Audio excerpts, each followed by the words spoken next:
Oke guys, ya kita kali ini kok Anda datang lagi yang rakit PC 5.000 ya? Iya biasa lah bang. Udah ada duitnya? Nggak ada bang. Mana bisa rakit PC 5.000? Tunggu dulu ya bang. Tunggu dulu, mau ngapain? Tunggu ya dulu. Ganggu banget. Lalalala. Apa ini? Kau gantikan dulu pegang aku bang. Bukannya mau ngerakit PC 5.000 kok jadi udah ada Nggak, PC bang. Aku ini. nggak bawa duit kali ini bang. Lo nggak bawa duit? Iya. Ya terus gimana cara udah tahu Vega lagi susah nyari? Nggak apa bang. Woi. Gantikan dulu pegang aku bisa kan bang? Bisa lah. Kau tuh minoritas. Bisa lah. Bisa. Oke. Bisa. Oke. Buatmu aku gantiin Vega. Terus tuh. Oke, break kembali bersama saya Alfian dan si Julius di sini dan ini PC kalian tahu. Jadi break kita kedatangan PC dari si Julius ini ya. Ini rakitan PC. Malah ngumpul. Dan di video kali ini kita kedatangan PC-nya si Julius yang mana kalian kenal kan nih PC. Ini PC gaming episode ke-20 dengan budget 3 jutaan ya. Itu tahun 2020 bulan April. Bener. Berarti udah 1,5 tahun lah kira-kira ya. Nih PC dipakai sama si Julius gitu loh. Ya kalian bisa lihat sendiri debunya di mana-mana Pak. Karena ini pengudut dia. Ora udut paru-paru ora smell. Nice. Semuanya tuh berdebu kayak kipas bagian depan yang bawah ini rusak ya. Patah pak. Patah. Yang depan patah. Jadi kipas depan itu patah, nggak bisa muter. Terus VGA dia tuh panas, walaupun 43 karena AMD. Yang depan tuh muter pak. Cuma Tapi- bunyinya petak Petak gitu ya. Motor 2 tak gitu. Oh jadi dicabut ya kabelnya. VGA-nya AMD Sapphire Radeon R9 380 4GB. Terus power supply-nya dari FSP HyperK 600 watt. Terus RAM-nya tadinya RAM 8GB. Sekarang RAM kau berapa? 12GB. Terus dia pakai Intel Xeon E3 ya. E31220 ya. Itu generasi kedua. Itu sama Core i5 Gen 2 gitu loh. Bener. Keluhanmu apa sih ini? Nggak bisa ngerender ya? Iya pak, mau ngerender tuh berat pak. Oh berat ya, karena memang encodernya Vega AMD tuh kurang bagus sih coy ya. Dia juga pengen coba buat live streaming gitu loh, karena kan sering mabar sama aku juga. Oke. Jadi memang saya kasih tahu encodernya AMD tidak terlalu bagus. Tadi saya coba buat record game Apex aja keluar warna hijau doang layarnya. Bener. Bisa kau ambilkan dulu itu kawan. Apa tuh? Itu Vega itu ya. Iya. Siap mas. Iya, hebat. Nggak berani ya nih ngelempar. Jadi untuk penggantinya saya cuma ada stok ini ya, sisanya AMD juga, masa ganti AMD lagi gitu. Ini adalah GeForce GTX 780 3GB dari Litex. Ya memang downgrade di bagian VRAM sih. Ini kan VRAM-nya R9 380 4GB. Kalau VRAM-nya GTX 780 itu 3GB doang, tapi dia udah 384GB gitu loh. Ya memang sebenarnya nambah daya juga sih. Ini TDP-nya itu 190 watt, ini TDP-nya 250 watt. Jadi meningkat 60 watt TDP. Tapi punya encoder yang lebih bagus dan punya shading unit gitu yang lebih bagus gitu loh coy. Oke lah, ini triple fan apakah muat di casing ini ya? Ini kan dual fan nih. Jadi langsung aja kita buka ya. Let's go. Oke, ini dia penampakan PC-nya. Sebenarnya nih VGA termasuk VGA high end ya di kelasnya R9 380 coy. Gila, tapi yang ini yang non X ya, dual fan terus ada backlight-nya juga. Langsung saja kita cabut ya. Dia pakai 2x6 pin power dan motherboard-nya dari PC Alienware. Dan bre, kalian bisa lihat sendiri dan bandingkan sendiri. Ini dia untuk perbedaan dimensi dari kedua VGA ini. Oke, ini yang bakal gantiin, ini yang diganti. Oke, langsung saja. Gila, beda banget ya, Pak. Kita pasang. Untung PSU-nya support ya pin powernya. Wih, masih ada sisa space ya. Padahal ini casing jadul bisa dibilang. Mau ganti pasta prosesor sekalian nggak? Boleh nggak? Boleh ngap. Oke, sekalian kita main tenance ya. Kipasnya mau diganti juga? Yang rusak ya. Muat ya? Biar sekalian. Muat banget sih harusnya. Sekalian kita ganti pasta. Udah 1 tahun lebih juga nih ya. Bener. Gak ganti pasta. Oke, sudah kebuka. Mari kita lihat. Waduh, sudah kering sekali berarti. Oke coy, bisa dilihat ini. Thermal pastanya udah kering banget asli. Jadi langsung aja kita buka. Makanya suhunya kok bisa sampai mau 70 gitu loh. Kipas ya lo. Oke. Shit. Nah, di sini kita pakai pasta Deepcool Z5. Jangan banyak-banyak, secukupnya saja, Brody. Oke, sudah.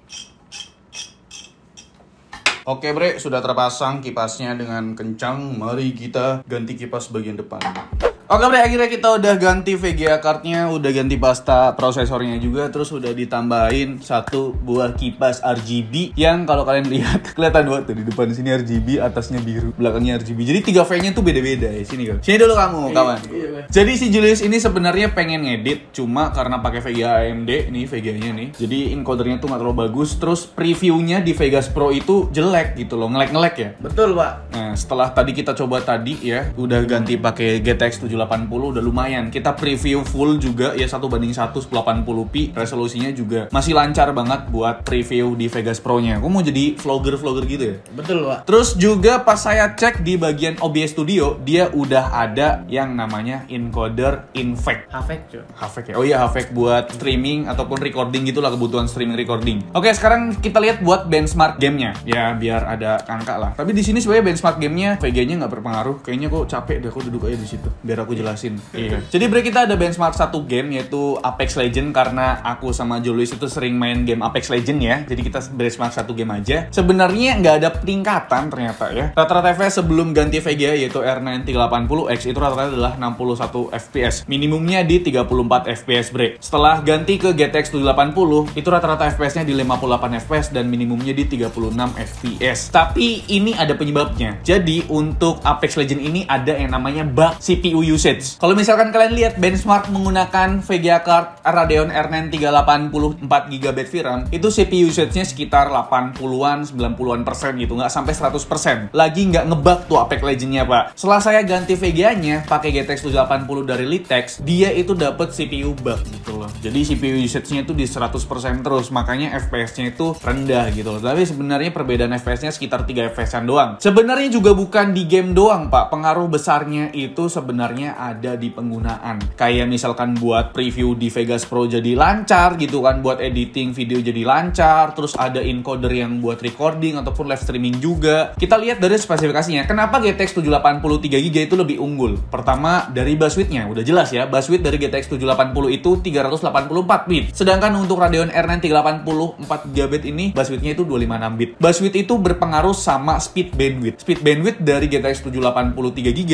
speed bandwidth-nya adalah 288,4 GB per second. Sedangkan untuk Radeon R9 380 4GB, speed bandwidth-nya itu 185 GB per second. Jadi hampir 2 kali lipat gitu loh. Lebih unggul si GTX 780. Tapi memang speed bandwidth yang tinggi menghasilkan TDP yang tinggi juga, Pak, ya kan? Radeon R9 380 4GB itu TDP-nya 190 watt. Sedangkan untuk GTX 780 3GB, TDP-nya 250 watt. Udah kayak RTX, Pak, ya kan? Nambah 60 watt TDP dan itu termasuk tinggi juga menurut saya. Tapi ya apa yang diberikan oleh Nvidia ini bagus banget ya, buat record, buat live streaming, buat editing lancar. Ya AMD itu nggak tahu kenapa buat recording aneh banget, Pak. Ya kira-kira itulah ya. Sebenarnya ada peningkatan di bagian performanya, walaupun memang di bagian gamenya sedikit doang peningkatannya, tapi di penggunaan kerjaan Nvidia enak banget. Kira-kira itu dia upgrade PC di episode ke-20 ini punyanya si Julius ya. Udah dipakai setahun lebih, setahun setengah ya. Yes. Buat main game, buat mabar, buat nugas segala macem. Kipasnya mati, terus VGA-nya kepanasan, terus tadi udah diganti pasta juga karena pastanya udah kering gitu kan. Terus juga apa lagi ya? Sebenarnya tinggal ganti SSD sih, cuma ribet ya.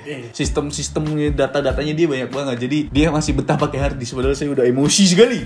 Gitu, langsung aja kita tutup videonya. Terima kasih sudah menonton. Gimana menurut kalian? Apakah PC ini ya rekomen buat dipakai di tahun 2021? Karena ini kan rakitan PC tahun 2020 gitu kan, 3 jutaan. Sekarang nggak tahu ngerakit PC-nya, kayaknya 5 jutaan dah. Like video ini kalau kalian suka, dislike kalau nggak suka, dan jangan lupa untuk tekan tombol subscribe yang warna merah kalau misalkan kalian belum subscribe channel ini. Selvian selaku host di channel ini mengucapkan terima kasih. Saya Dan juga Julius ucapkan terima kasih. sampai jumpa di lain video. Jangan lupa Bye-bye. lapor RT. Jangan lupa lapor RT. Terima kasih, dadah. Hai. Akhirnya selesai. Oke.